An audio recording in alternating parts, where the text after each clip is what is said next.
presented by T3 Sangam Recording Studio Chakarmania pare tausinu dawa durawa durawa Music Director DJ Pampam Raj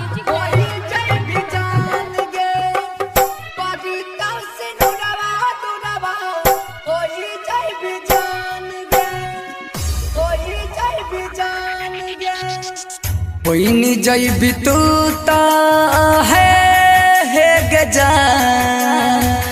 बहनी जय बितूता दोसरा अंगना के चंद गे परे तासिन रवा दुरवा होई जय बिजान गे परे तासिन रवा दुरवा होई जय बिजान गे परे तासिन रवा दुरवा होई जय बिजान गे परे तासिन रवा दुरवा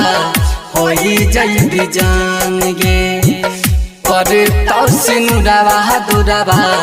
होई जय बिजान गे परे तासिन रवा दुरवा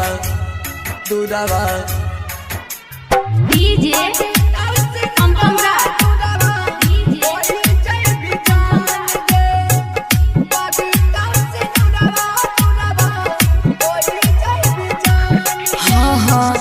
तू ही रही रहम जिंदगी तू ही रही रहबगे तोहरे सराहाई सुने खुशी आई सबगे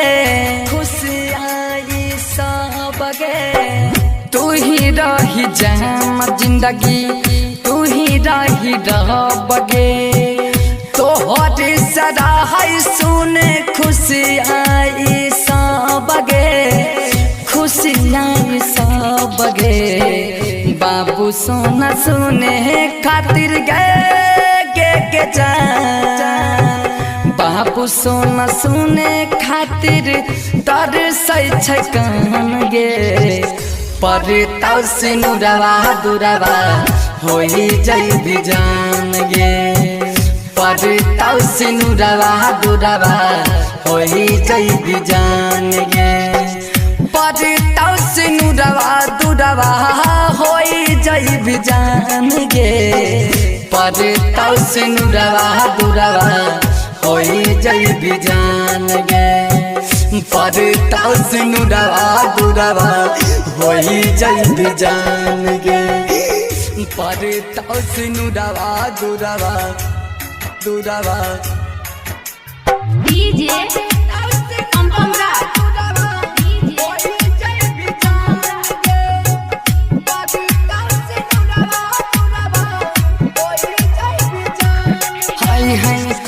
जाई छी तो चहिल जा पियाबा के घर गे मोरे खातिर दे अपना हाथे जहाँ गे जाई छी तो चहिल जा